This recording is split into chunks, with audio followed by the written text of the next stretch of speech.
Oke Ibu, jadi setelah kita mempelajari sesi yang kemarin, kita akan mempelajari sesi memulai usaha. Bahwasanya mulai usaha itu kita harus mempunyai ide usaha, kemudian mengembangkan nilai kelayakan ide usahanya. Nah, sekarang ibu-ibu coba buka flipchartnya, adanya di halaman buku pintar halaman 23, yaitu mengembangkan dan menilai kelayakan usaha, dimana di situ ada pendorong kemajuan usaha, kemudian menghambat kemajuan usaha. Oke, ibu, saya bacakan. Untuk yang mendorong kemajuan usaha, di situ kita harus mempunyai kekuatan dan peluang. Dimana kekuatan itu apa saja sih, Bu? Kelebihan usaha kita dibandingkan usaha lain yang sejenis. Contohnya, kita memiliki keterampilan masak ikan. Masak ikan itu gak harus ikan sambal aja, tapi ikan sayur, ikan apa yang bisa diolah menjadi makanan yang unik tapi berbahan ikan. Kemudian di situ ada peluang. Apa saja sih yang ada di luar usaha kita namun dapat memberikan pengaruh positif? Belum banyak. Yang pertama, belum banyak yang menjual ikan matang atau ikan masak. Kemudian bisa menjual dengan harga murah. Kemudian yang kedua, menghambat kemajuan usaha. Di situ ada kelemahannya, Bu. Apa saja sih kekurangan usaha kita dibandingkan usaha lain yang sejenis? Mungkin tidak banyak variasi makanan yang dijual. Jadi kalau udah ikan goreng, kalau udah ikan sambal. Jadi kita harus punya variasi, Bu. Kalau misalkan ada ikan goreng, ada ikan sambal, kemudian ada ikan sayur. Kemudian di situ ada ancaman, Bu. Apa saja yang ada di luar usaha kita namun dapat memberikan pengaruh negatif? Yang pertama, itu ketersediaan ikan terbatas karena jamur yang menyerang. Bisa jadi juga dia jauh dari tempat penjualan ikan.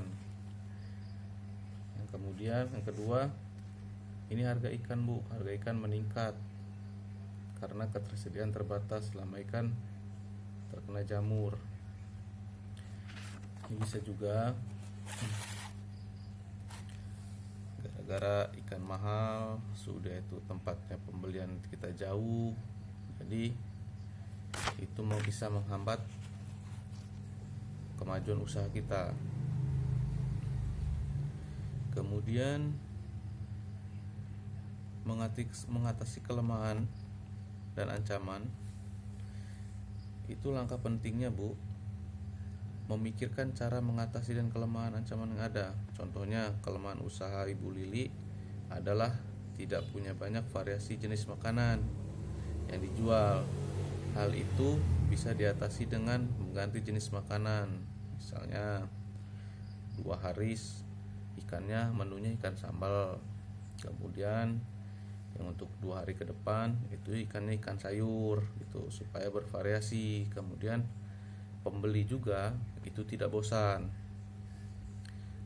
Coba ibu-ibu diskusikan mengatasi ancaman karena harga ikan bertambah mahal. Coba ibu diskusikan kenapa, kok bisa, bagaimana solusinya mengatasi harga ikan itu bisa mahal.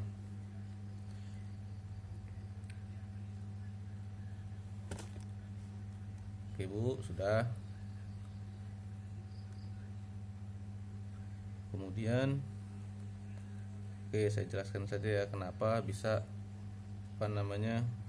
ancaman karena harga ikan itu bertambah mahal. Mungkin menurunnya jumlah ikan dan tingginya harga ikan bisa diatasi dengan cara Satu, mengganti jenis ikan dengan yang lebih murah. Kemudian membeli ikan yang sama tapi lebih kecil ukurannya. Kemudian yang keempat, mengurangi jumlah ikan yang dijual. Nah, misalkan ini mengurangi jumlah ikan yang dijual ini contohnya gini Bu. Misalnya biasanya kita menjual ikan bandeng itu 2 kilo satu hari. Kemudian kita beli saja 1 kilo sehari. Nah, itu kan bisa mengurangi penjualan ikan kita. Kemudian ini yang paling penting itu tidak berjualan untuk sementara waktu Bu. Kita berjualan, kita usaha itu untuk seterusnya, bukan untuk cuma 1 atau 2 hari atau 1 atau 2 bulan gitu.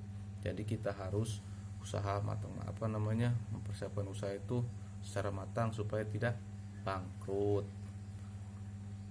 Kemudian namun ini juga harus diatasi dengan modal Bu. Modal juga harus tetap disimpan agar tidak habis ketika situasi kembali normal dan usaha bisa dimulai kembali. Kemudian ibu-ibu nanti akan melanjutkan soal rencana keuangan. Setelah kita menilai kelayakan usaha, maka kita perlu tahu apakah usaha itu dapat memberikan keuntungan atau tidak. Bila usaha itu menguntungkan, kita harus berjalan terus. Apabila usaha itu tidak menguntungkan, kita cari solusinya. Dari kok bisa usaha ini tidak menguntungkan? Itu dari mana kesalahan kita? Nah, itu kita harus introspeksi diri juga supaya usaha kita lancar dan damai. Sudah, terima kasih.